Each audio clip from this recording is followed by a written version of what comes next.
여러분은 혹시 이런 경험 없으신가요? 어떤 사람의 말 한마디에 마음이 온통 흔들리고 또 어떤 이의 말은 잔잔한 호수에 돌을 던지듯 긴 파장을 남기죠. 우리는 언어로 서로를 이해한다고 믿지만 때로는 그 언어가 가장 깊은 속마음을 숨기는 완벽한 가면이 되기도 합니다.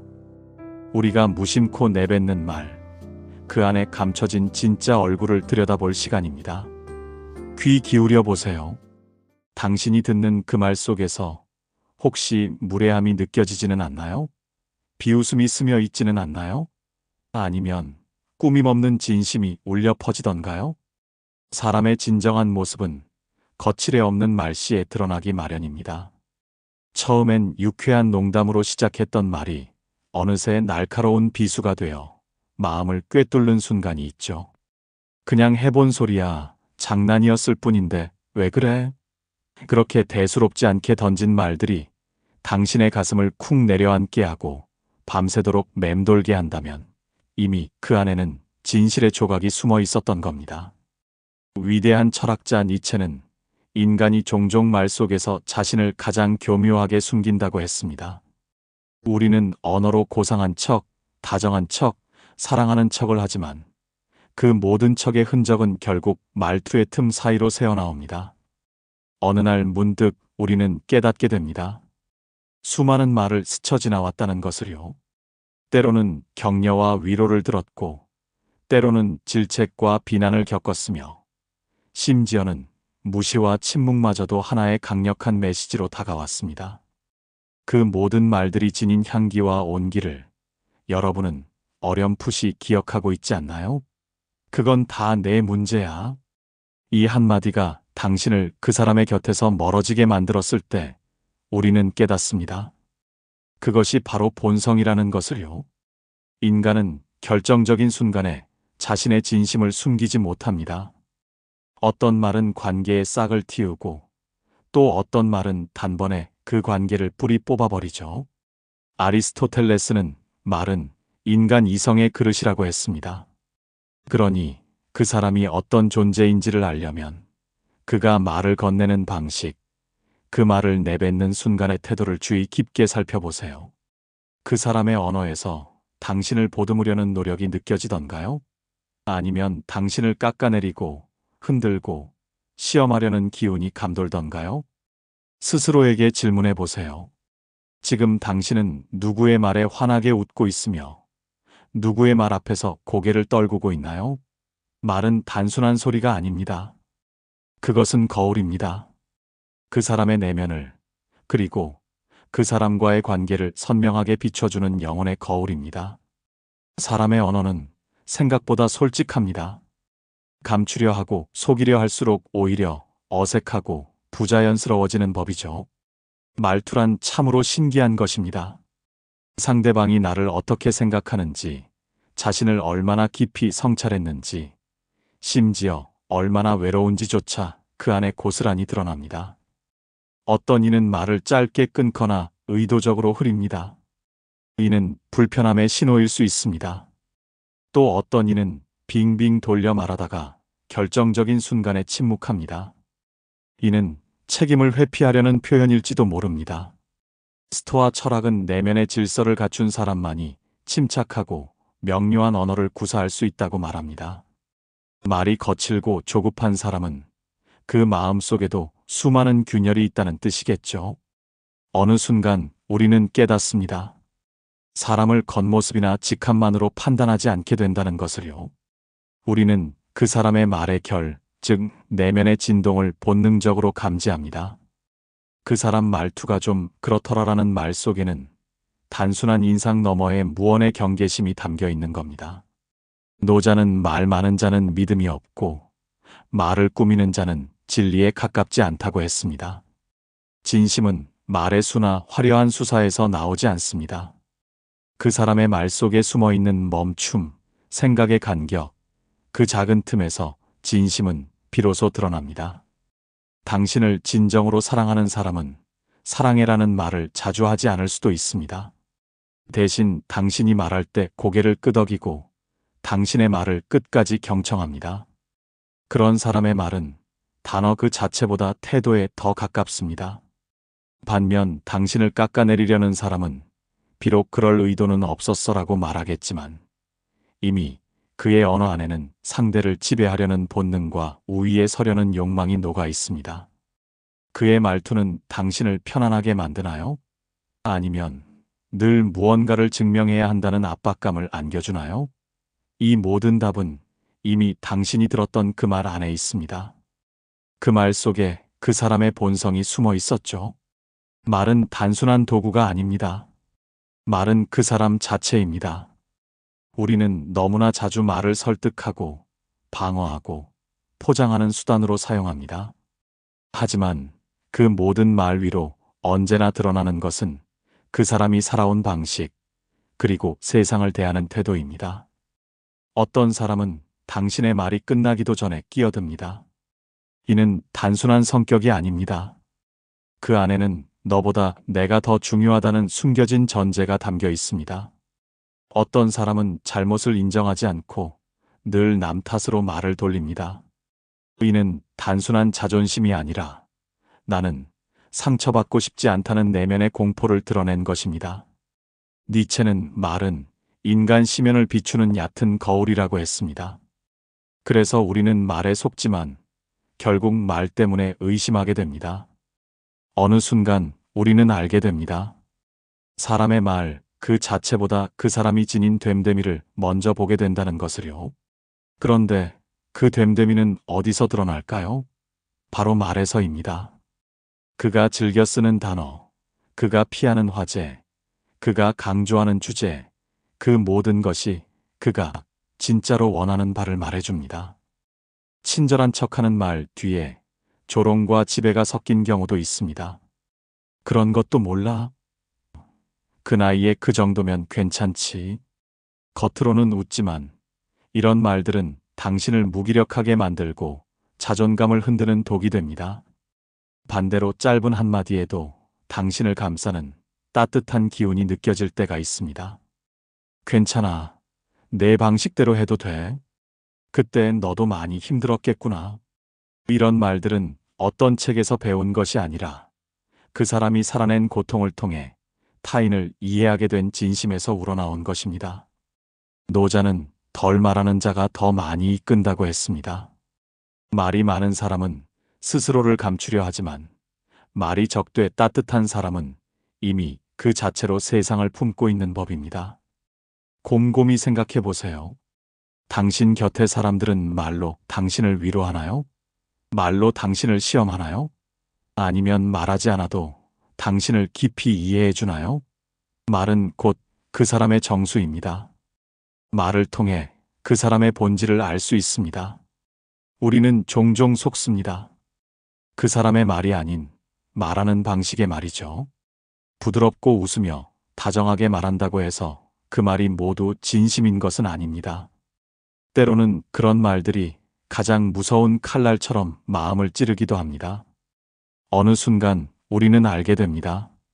말투는 단순히 감정을 포장하는 것이 아니라 그 사람의 인격을 담는 그릇이라는 것을요.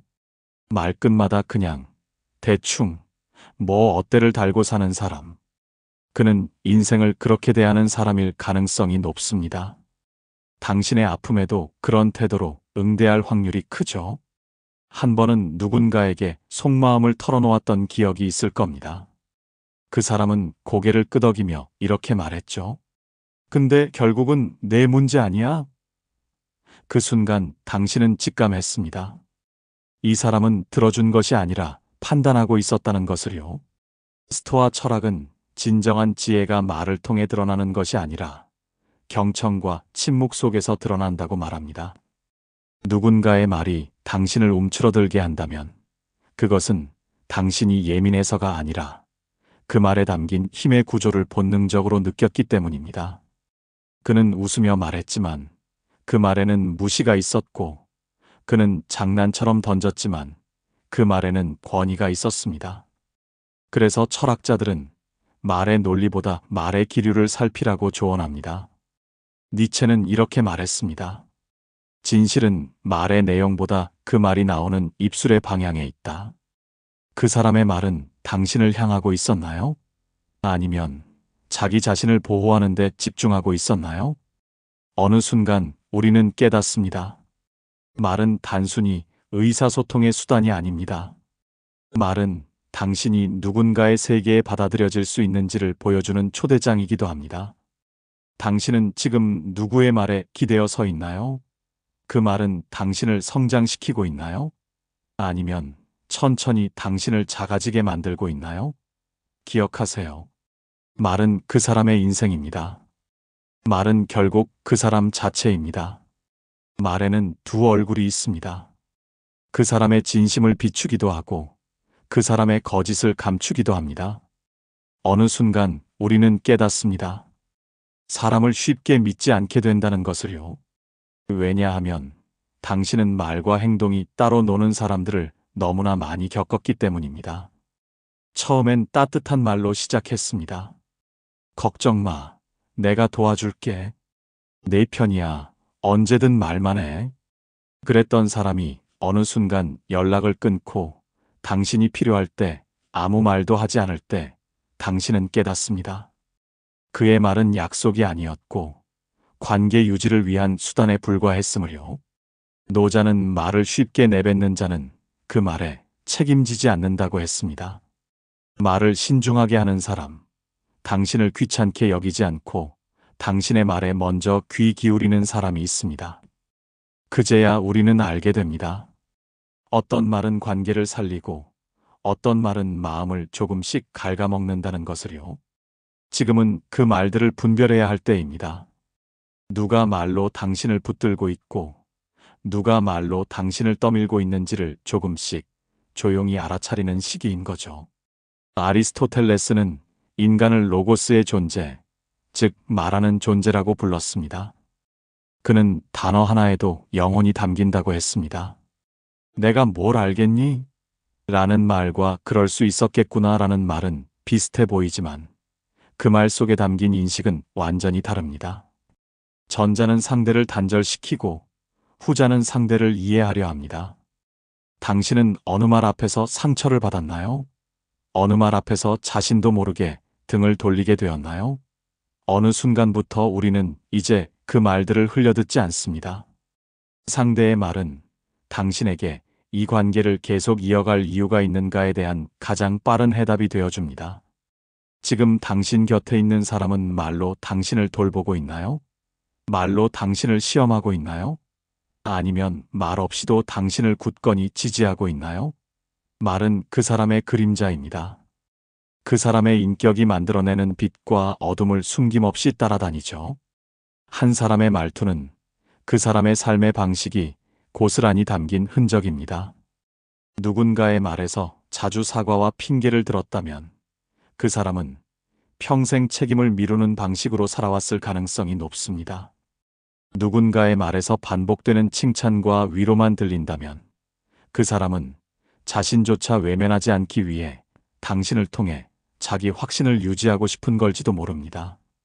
인생이 깊어질수록 사람이 무슨 말을 하느냐보다 왜 그런 말을 하게 되었는지를 자연스레 생각하게 됩니다.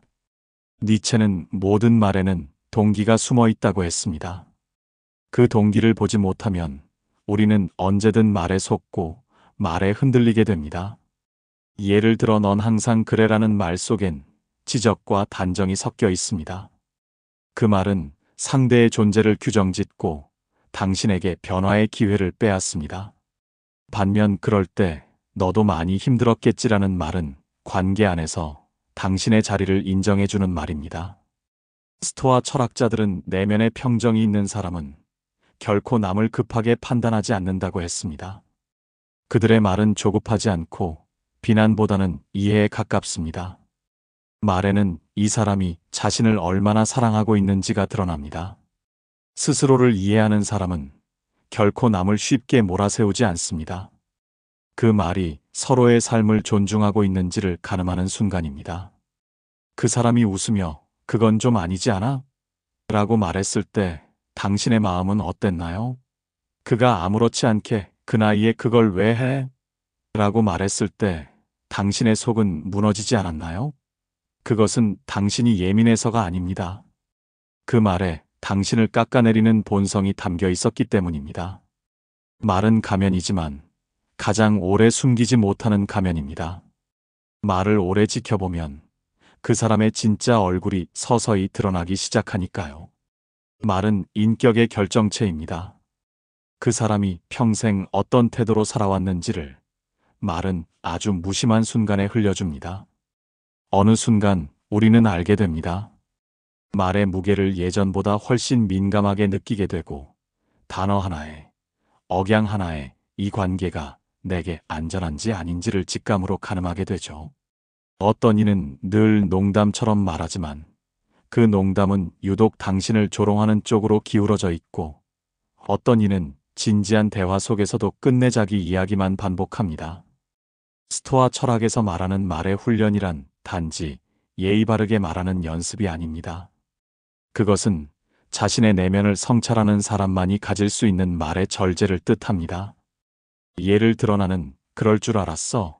이 말은 미래를 내다본 통찰이 아니라 상대에 대한 은근한 폄하를 감추는 장치일 수 있습니다.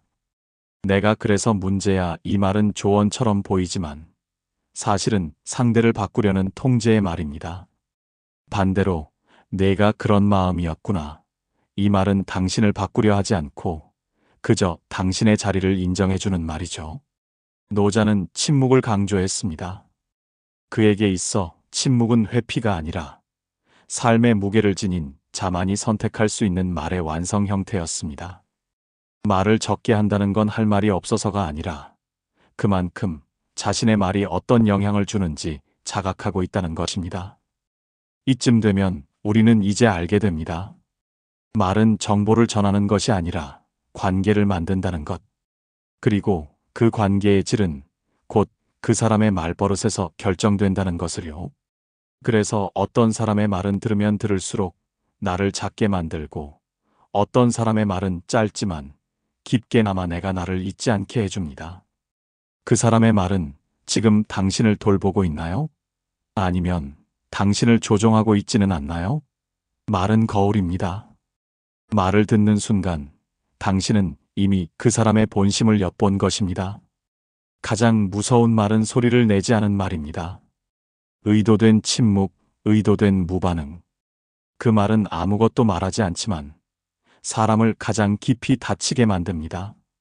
니체는 말하지 않음은 말하는 것보다 더 큰 고백이다라고 했습니다. 누군가가 말하지 않는 순간 우리는 그 공백 속에서 스스로를 의심하고 책임을 떠안고 심지어 자신을 탓하기까지 합니다. 말은 관계의 시작을 열지만 침묵은 관계의 진짜 본질을 드러냅니다. 말로는 친한 척하지만 당신이 힘들다고 말했을 때 아무 말 없이 읽음만 남기는 사람. 그 침묵 속엔 그 사람의 우선순위가 담겨 있습니다. 진짜 대화는 서로에 대한 책임을 묻지 않되 무게는 가볍지 않아야 합니다. 어떤 사람은 당신이 울고 있을 때 말을 아껴주고 어떤 사람은 그 침묵 속에서 자신의 피로만 이야기합니다. 노자는 말이 적은 사람은 마음이 깊고 말이 많은 사람은 중심이 흔들린다고 했습니다. 하지만 정말 중요한 것은 말의 양이 아니라 그 말이 나올 때까지의 사유의 깊이입니다. 한마디를 던지기까지 그가 얼마나 당신을 생각했는가? 그 한마디가 당신에게 어떤 영향을 줄지 그가 얼마나 고민했는가? 말의 무게는 그 사유에서 결정됩니다. 시간 속을 지나며 우리는 이제 말로 사람을 판단하지 않습니다. 말 뒤에 있는 태도, 말하기 이전의 고민, 말 이후의 여운까지 천천히 바라보게 됩니다. 지금 당신이 듣고 있는 그 말은 당신을 향하고 있나요? 아니면 그저 그 사람의 불안을 덮기 위한 소음인가요? 진짜 말은 당신이 듣고 싶은 말을 하지 않고 당신이 들어야 할 말을 조심스럽게 건네는 법입니다. 누군가의 말이 시간이 지나도 잊히지 않을 때가 있습니다.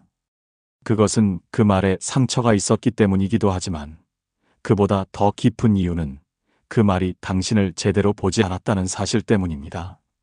그게 뭐 대수야? 그 정도 일로 왜 그래? 이런 말은 말의 모양만 보면 평범합니다. 하지만 그 말이 떨어질 때 당신은 단 한순간에 존중받지 못했다는 감정을 경험하게 됩니다. 말은 기억보다 오래 남습니다. 왜냐하면 말은 그 순간 당신의 존재를 정의해버리는 힘을 가졌기 때문입니다.